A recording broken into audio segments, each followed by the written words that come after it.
मार्कंडेय कोष्ठ के संवाद का आरंभ। प्राकृतक सर्ग का वर्णन। जैमिनी बोले, श्रेष्ठ पक्षीगण, आपने प्रवृत्ति और निवृत्ति दो प्रकार के वैदिक कर्म बतलाते हुए मुझे बहुत सुंदर उपदेश दिया है। अहो कि पिता की कृपा से आप लोगों का ज्ञान ऐसा है जिससे तिर्या योगिनी को प्राप्त होकर भी आपने मोह का त्याग कर दिया। आप लोग धन्य हैं, क्योंकि उत्तम सिद्धि की प्राप्ति के लिए आप लोगों का मन आज भी पूर्वावस्था में ही स्थित है। विषय जनित मोह उस विचलित नहीं कर पाते। मेरा बड़ा भाग्य है कि महर्षि मार्कंडेय जी ने मुझे आप लोगों का परिचय दिया। आप सब प्रकार के संदेह का निराकरण करने में सबसे श्रेष्ठ हैं। इस अत्यंत संकटपूर्ण संसार में भटकते हुए मनुष्यों को बिना तपस्या किए आप जैसे संतों का संग प्राप्त होना दुर्लभ है। मैं तो ऐसा समझता हूँ कि प्रवृत्ति, निवृत्ति एवं ज्ञान के विषय में आप लोगों की बुद्धि जैसी निर्मल है, वैसी दूसरे किसी की नहीं है। यदि आपका मुझ पर अनुग्रह है तो मेरे लिए आगे बताए जाने वाली बातों को पूर्ण रूप से वर्णन करने की कृपा कीजिए।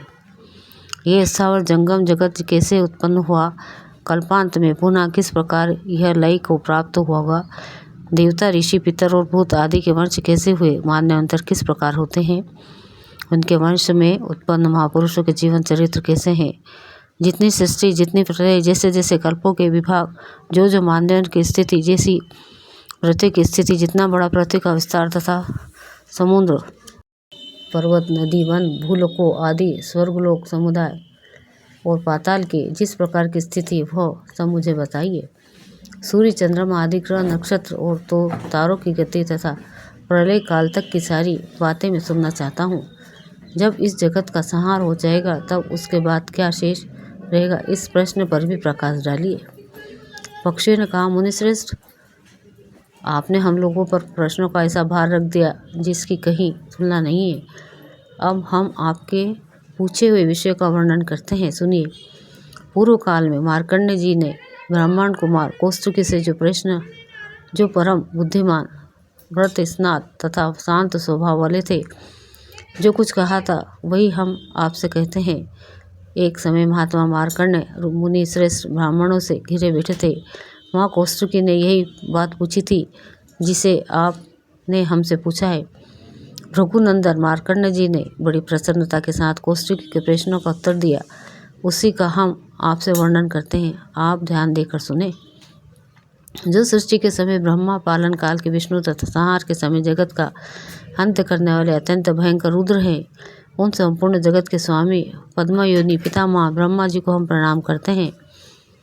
मार्कंडेय जी कहते हैं, पूर्व काल में अव्यक्त जन्मा ब्रह्मा जी के प्रकट होते ही उनके मुख से क्रमशः पुराण और वेद प्रकट हुए।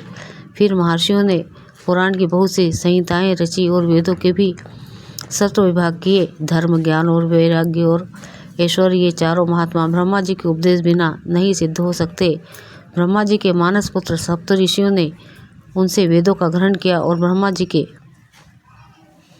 मन से उत्पन्न हुए भृगु आदि ऋषियों ने पुराण को अपनाया। भृगु ने च्यवन से ब्रह्मर्षियों ने उसे प्राप्त किया।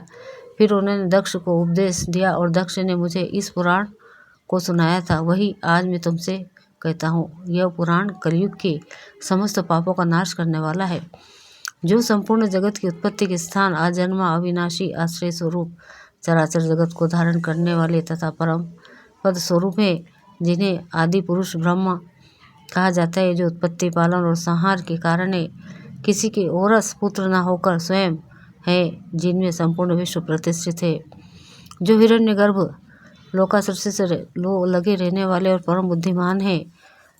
उन भगवान ब्रह्मा जी को मैं नमस्कार करके मैं परम उत्तम भूत वर्ग का वर्णन आरंभ करता हूँ। वह भूत समुदाय 5 की संख्या में जानने के योग्य तथा विविध स्रोतों से युक्त महातत्व से लेकर विशेष पर्यंत उसकी स्थिति है, उसमें किसका कैसा लक्षण है और किसके रूप में कितनी विभिन्नता है, इन सब बातों का ज्ञान कराते हुए भूत समुदाय का वर्णन करता हूँ। इस भौतिक जगत का जो कारण है उसे प्रधान कहते हैं। उसी को महर्षियों ने अव्यक्त कहा है और वही सूक्ष्म, नित्य एवं सतस्वरूपा प्रकृति है। सृष्टि के आदिकाल में केवल ब्रह्म था, जो नित्य, अविनाशी, नजर और अप्रेमय है। उसका दूसरा कोई आधार नहीं है। वह गंध, रूप, रस, शब्द और स्पर्श से रहित है। उसका आदि और अंत नहीं है। वह संपूर्ण जगत की योनि, तीनों गुणों का कारण एवं अविनाशी है। उसे आधुनिक नहीं, पुरातन एवं सनातन कहा गया है। वह ज्ञान विज्ञान का विषय नहीं है। प्रलय के पश्चात उस ब्रह्म से ही यह सब कुछ व्याप्त था।